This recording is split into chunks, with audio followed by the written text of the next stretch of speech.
Hello friends, welcome back to new content classes and today's topic is the fundamental unit of life in very short answer question.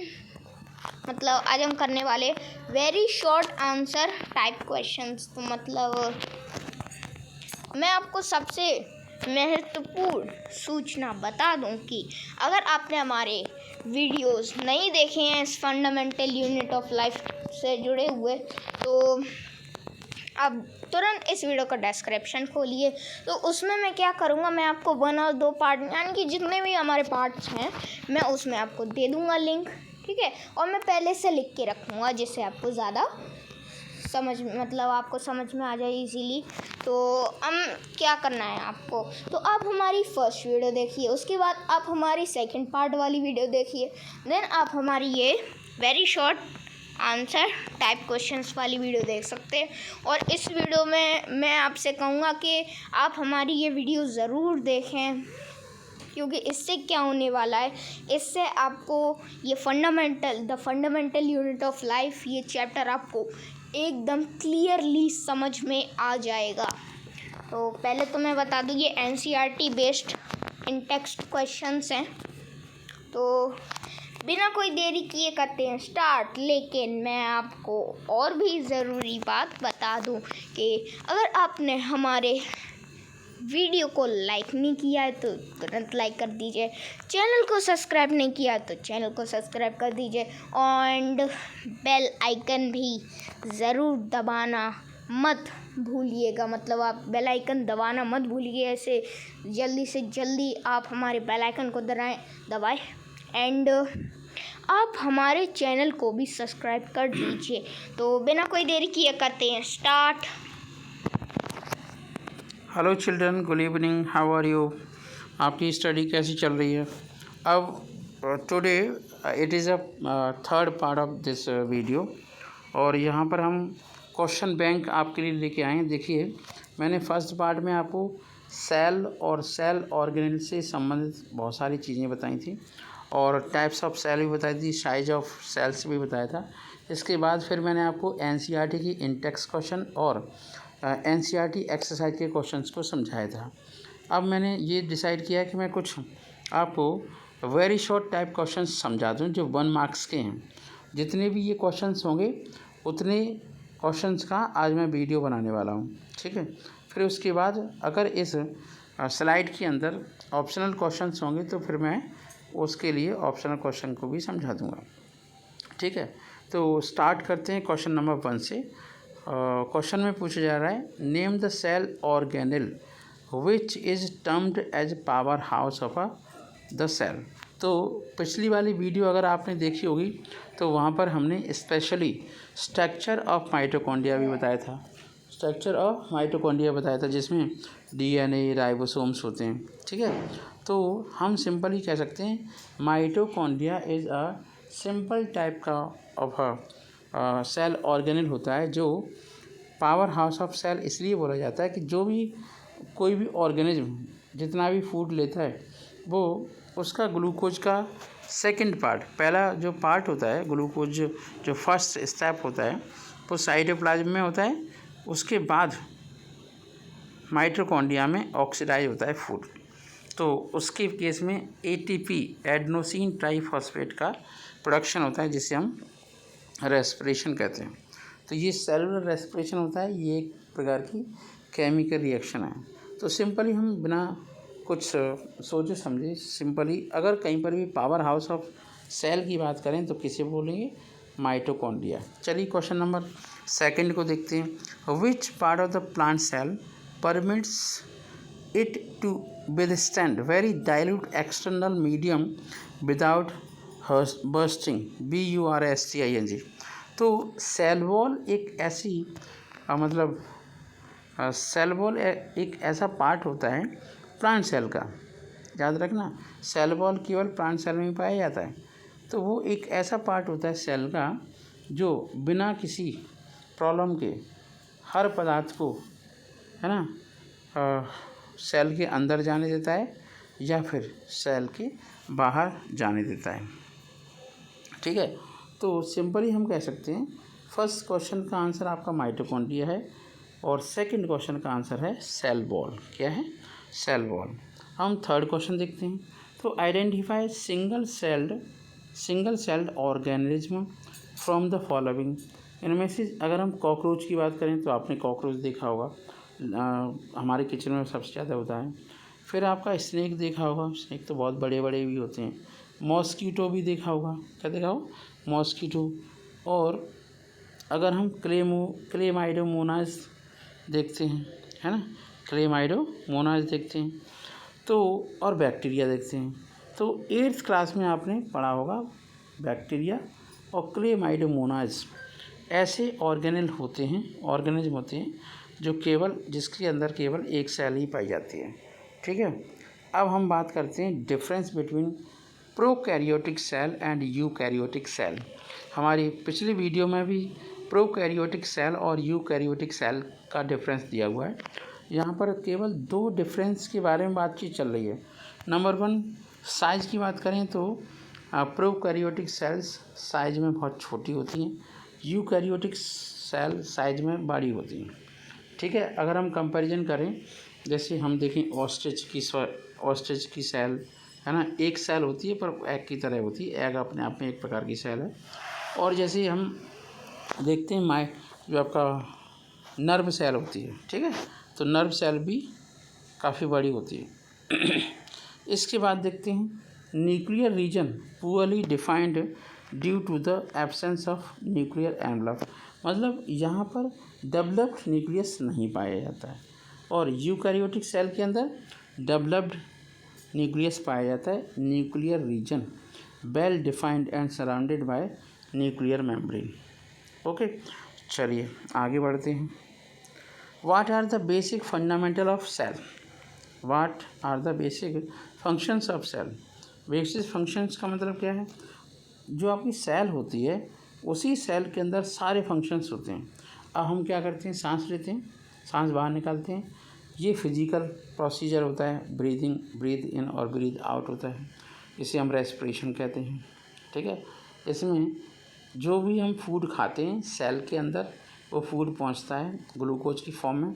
वहाँ पर जो हम सांस ले रहे हैं ऑक्सीजन पहुंचती है और वहीं पर उस फूड का ऑक्सीडेशन होता है, जिससे बहुत अधिक मात्रा में एनर्जी निकलती है। ये एनर्जी एटीपी की फॉर्म में होती है, एडेनोसिन ट्राइफॉस्फेट की फॉर्म में।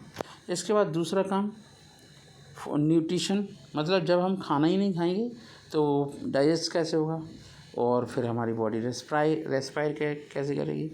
इसके बाद थर्ड पॉइंट होता है रिप्रोडक्शन, इसमें न्यू जनरेशन तैयार होती है। ठीक है। आगे बढ़ते हैं। जो बहुत ज़्यादा एसेंशियल होती है किसके लिए? सर्वाइवल के लिए, ज़िंदगी जीने के लिए। क्वेश्चन नंबर 6 की बात करते हैं। When a living plant cell loss water through osmosis. जब कोई भी लिविंग प्लांट या लिविंग प्लांट सेल ऑस्मोसिस करती है, there is a contraction of contents of the any away from the cell wall. What is the phenomena? इसे हम plasmolysis कहते हैं। क्या बोलते हैं इसे? प्लाज्मोलाइसिस। तो प्लाज्मोलाइसिस को बहुत अच्छे से समझ लीजिए कि when a living plant cell loss water through osmosis, okay, there is a contraction of a content of cell away from the cell wall. What is this phenomena?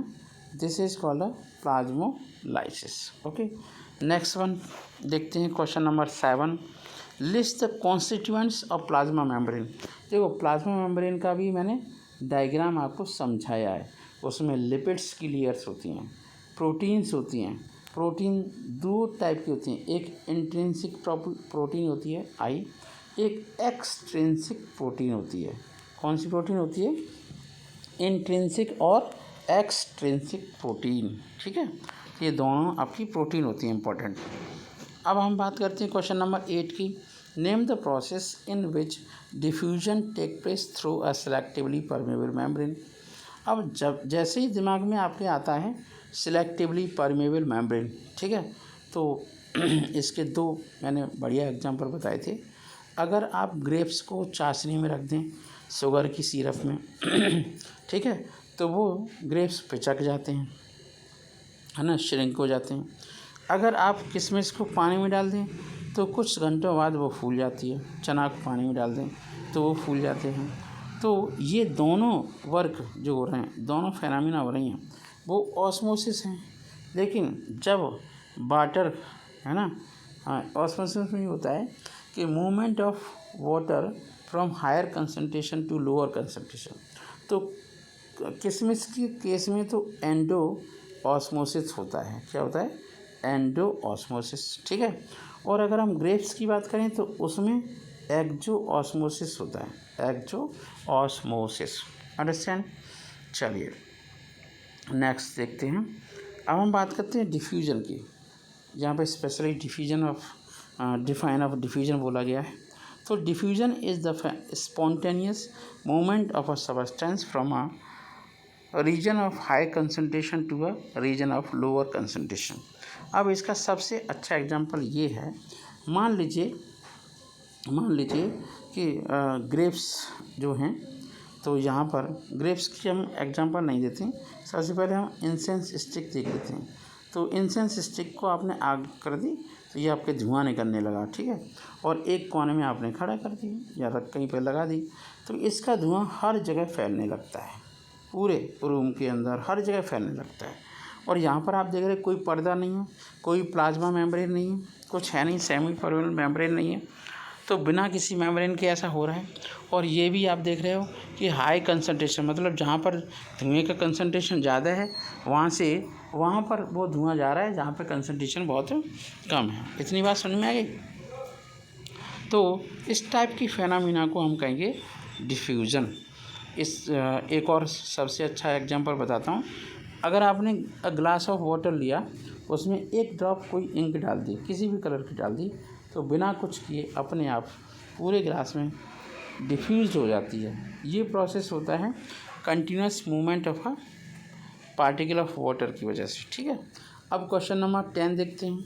Name 2 factors on which shape of cell depend. तो shape of cell depend, है ना, functional adaptations, ठीक है, और viscosity of protoplasm की वजह से होता है, ठीक है। चलिए नेक्स्ट पॉइंट पर आते हैं। Next question number 11। हम क्वेश्चन नंबर 11 पर आते हैं। क्वेश्चन नंबर 11 में ये दिया गया है कि what is the chemical composition of cell wall in plant and fungi.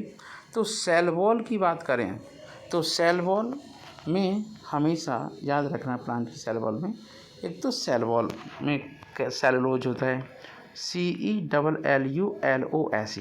एक और बात बता दें बच्चों, हम प्लांट इसलिए नहीं खा सकते क्योंकि हमारी बॉडी के अंदर सेलुलोज को पचाने वाला कोई एंजाइम नहीं है, ठीक है। चलिए अब फंजाई की हम बात करें तो फंजाई में काइटिन होती है, CHITIN। अगर आज के बाद आपसे ये पूछा जाता है कि फंजाई की वॉल में कौन सा पदार्थ होता है, तो काइटिन होता है, CHITIN। ये दोनों सेलुलोज और काइटिन ऑर्गेनिक कंपाउंड्स हैं। सेलुलोज आपका किससे बना होता है? ग्लूकोज की यूनिट से बना होता है। क्वेश्चन नंबर 12 को देखते हैं। State the function of the chromosome in the cell.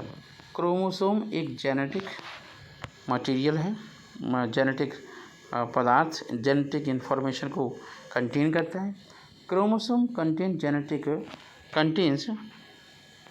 contains information for inheritance of features from parents to next generation in the form of DNA molecule.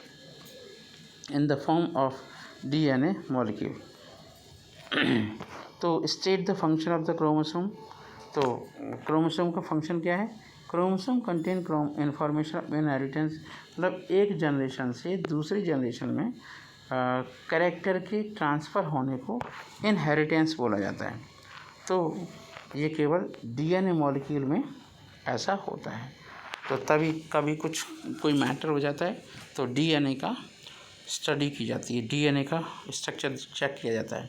Name the fundamental unit of DNA and that carry genetic information. DNA की fundamental units बताइए जिसमें आपकी genetic informations होती हैं। तो give हाँ, तो genes are the functional unit of DNA. तो जीन किसी भी इनहेरिटेंस इन्फॉर्मेशन को आगे चलाने के लिए कौन सी यूनिट होती है? जीन। जीन क्रोमोसोम के ऊपर होते हैं स्टेप्स के फॉर्म में। ठीक है, क्वेश्चन नंबर 14 की बात करते हैं। Give the term of incipient nucleus of prokaryotes. Prokaryotes के सिंपल न्यूक्लियस के अंदर न्यूक्लियोइड होता है। क्या होता है? Nucleoid. Why is nucleus called director of the cell. देखो, डायरेक्टर ऑफ सेल का मतलब क्या हुआ? जिस तरीके से स्कूल में डायरेक्टर पूरे स्कूल को कंट्रोल करता है, वैसे ही करके न्यूक्लियस कंट्रोल भी करता है और कोऑर्डिनेशन भी करता है। जैसे हम मोटर बाइक चला रहे होते हैं और किसी से फ़ोन पे बात कर रहे होते हैं, ठीक है, ऐसे हम टीवी देख रहे होते हैं तो अपना होमवर्क कर रहे होते हैं। मेटाबॉलिक फंक्शंस होती हैं एक साथ, एक बार में कई सारी। क्वेश्चन नंबर 16 में देखते हैं। Name 2 cell organelles that have their own genetic material. तो अभी मैंने बताया था कि माइटोकॉन्ड्रिया एक ऐसी सेल ऑर्गेनेल होता है जिसमें राइबोसोम्स और डीएनए होते हैं। ऐसे आपका प्लास्टिड्स होते हैं। प्लास्टिड्स क्या होते हैं? प्लास्टिड्स ग्रीन पिगमेंट्स होते हैं। ठीक है, हम बात करते हैं नेक्स्ट क्वेश्चन नंबर 17 की। Name the cell organelle which is able to destroy a demand cell. Destroy a demand cell. ठीक है, तो देखते हैं। डैमेज्ड सेल है, डिस्ट्रॉय अ डैमेज्ड सेल। तो लाइसोसोम्स होते हैं जिन्हें हम सुसाइडल बैग कहते हैं। क्या बोलते हैं? Suicidal bags. ओके, चलिए आगे बढ़ते हैं। यहाँ पर कुछ 18 क्वेश्चन बताए गए हैं, बहुत शॉर्ट में पूछा गया है। कुछ बता रहे हैं, उसका मतलब पूछ रहे हैं। वो कहें ऑर्गेनेल कंटेनिंग क्लोरोफिल। ऐसा ऑर्गेनेल जिसमें क्लोरोफिल होता है। तो अभी तो हम बात कर रहे थे जिसे हम क्लोरोप्लास्ट कहते हैं। क्या बोलते हैं? क्लोरोप्लास्ट। क्या बोलते हैं? क्लोरोप्लास्ट। ठीक है, अब दूसरा पॉइंट देखते हैं। Living matter of cell. Cell का लिविंग मैटर प्रोटोप्लाज्म होता है। Protoplasm is the living matter of the cell. Okay, चलिए नेक्स्ट पॉइंट देखते हैं। Cell without membrane bound nucleus. ऐसी सेल जिसमें न्यूक्लियस के आसपास कोई भी मेम्ब्रेन नहीं होती, उसे बोलते हैं प्रोकैरियोटिक सेल, या सिंपल सेल को हम प्रोकैरियोटिक सेल कह सकते हैं। चलिए, हाँ, लिविंग मैटर ऑफ सेल क्या होता है? प्रोटोप्लाज्म। और cell without membrane bound nucleus क्या होता है? Prokaryotic cell. An organelle with cristae. Cristae किस में पाए जाते हैं? क्रिस्टी का मतलब फिंगर लाइक स्ट्रक्चर्स पाई जाती हैं। किस में? माइटोकॉन्ड्रिया में, पावर हाउस ऑफ सेल के अंदर। तो mitochondria is the important technical word. ठीक है, name the process by which unicellular fresh water organism and most plant cells fed to gain water. तो केवल एक ही इम्पोर्टेंट प्रोसेस हो सकता है जिसे हम ऑस्मोसिस कहते हैं। क्या बोलते हैं? ऑस्मोसिस। क्वेश्चन नंबर 20 देखते हैं। In which part of the plant are chromoplast formed. Chromoplast कहाँ से पाए जाते हैं? क्रोमोप्लास्ट कहाँ पर पाए जाते हैं? तो क्रोमोप्लास्ट पाए जाते हैं petals of flowers and fruits के अंदर क्रोमोप्लास्ट पाए जाते हैं। क्रोमोप्लास्ट, ठीक है, जो ग्रीन के अलावा कलर होते हैं। वो कह रहे हैं which cell organelle is responsible for release of energy as ATP। Adenosine triphosphate. अभी मैंने बताया ना ATP का फुल फॉर्म एडनोसिन ट्राईफॉस्फेट। ठीक है, फिर है why which type of ribosome are found in a prokaryote and eukaryote. इनके नंबर लर्न कर लो। एक तो होता है 70S टाइप का, एक होता है 80S टाइप का राइबोसोम। इनका नंबर लर्न करो। Why are ribosomes are called protein factories. Protein factories इसलिए होते हैं कि राइबोसोम्स प्रोटीन की सिंथेसिस करने में मदद करते हैं। ठीक है, फिर आगे बात करते हैं, name the substance which gives green colour to the leaves of the plant. इसे हम बोलते हैं क्लोरोफिल। क्या बोलते हैं? क्लोरोफिल। ठीक है, फिर इसके बाद बात करते हैं क्वेश्चन नंबर 24। ठीक है, what is the name of the Golgi apparatus in the plant. Plant के अंदर डिक्टोसोम्स होते हैं। एनिमल में गोल्जी अपरेटस होता है, तो प्लांट के अंदर डिक्टोसोम्स होते हैं। फिर कह रहे हैं क्वेश्चन नंबर 26 को, every multicellular organism has arise from a single cell. इस चीज़ को जस्टिफाई करिए। तो वो कह रहे हैं cell divide to produce cells of the own kind. Thus, all cells come from a pre-existing cells. Okay. Every multicellular organism has arisen from a single cell. ये आपका सेल थ्योरी का सबसे इम्पोर्टेंट पार्ट है। Question number 27 देखते हैं। The shape and size of the cells are related. Shape and size related to the specific function they perform. Justify the giving the statement with a suitable example. चलिए next question number 27 के लिए देखते हैं। Question number 27 के लिए देखते हैं।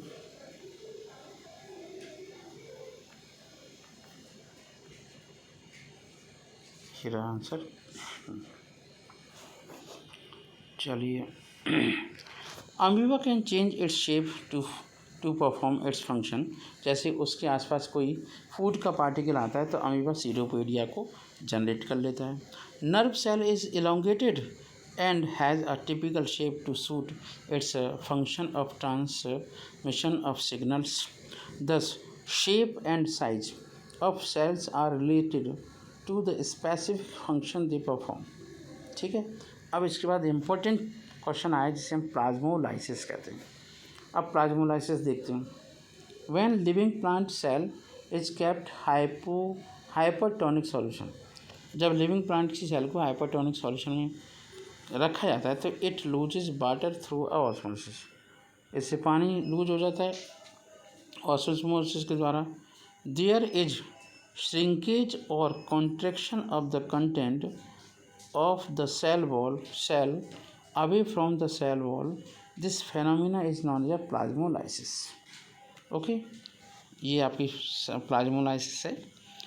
When a living plant cell is kept in a hypertonic solution, it loses water from their osmosis. Loses water through the osmosis. There is shrinkage or contraction of the cell or a content of the cell away from the cell wall. This phenomena is called a plasmolysis. सबसे important बात यह है कि जब कोई नमक ज़्यादा खाता है तो उसकी आरबीसी सिकुड़ जाती हैं। इसे हम प्लाज्मोलाइसिस कहते हैं। क्या बोलते हैं? प्लाज्मोलाइसिस। क्वेश्चन नंबर 29 देखते हैं। क्वेश्चन नंबर 29 में plant cell what would happen if there is a absence of cell wall in plant cell. अगर प्लांट सेल के अंदर सेल वॉल नहीं होगी तो क्या होगा? Plant cell wall is made up of cellulose. Plant की सेल वॉल सेलुलोज से बनी होती है। विच प्रोवाइड्स स्ट्रेंथ, इससे स्ट्रेंथ मिलती है। In absence of cell all the plant will not have this structural unit. ठीक है, अब हम क्वेश्चन नंबर 28 पे आते हैं। Question number 28। आज हम क्वेश्चन नंबर 33 करेंगे क्योंकि अभी जो एग्ज़ाम हो रही है उसमें छोटे छोटे क्वेश्चन आ रहे हैं या ऑप्शन आ रहे हैं, बस और कुछ नहीं आ रहा। ठीक है, और मुझे लगता है कि जितने क्वेश्चन मैंने एक्सप्लेन किए हैं उनमें से ही आपका पेपर आ जाएगा। अब आज बायोलॉजी मैंने ख़त्म कर दी।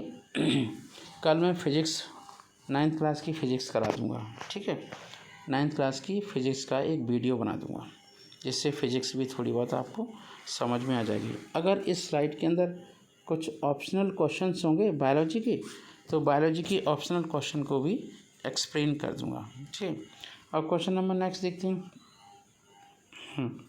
कि give a reason why plastids are able to make their own protein. Plastids have a own DNA, plastids में डीएनए होते हैं तो इसलिए वो प्रोटीन को बना सकते हैं। ठीक है। Which is the smallest cell in the human body. Human body के अंदर सबसे छोटी सेल क्या होती है? तो ह्यूमन बॉडी में ह्यूमन स्पर्म सबसे छोटी सेल होती है, कीड़े की तरह। Name the largest cell in the human body. Human body के अंदर लार्जेस्ट सेल होता है फीमेल ओवम या अंडा। बात करते हैं नेक्स्ट।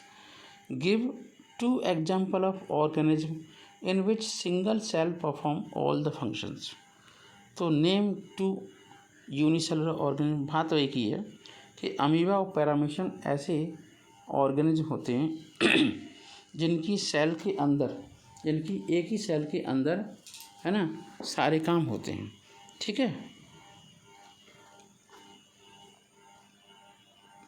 वीडियो को लाइक करें, सब्सक्राइब करें।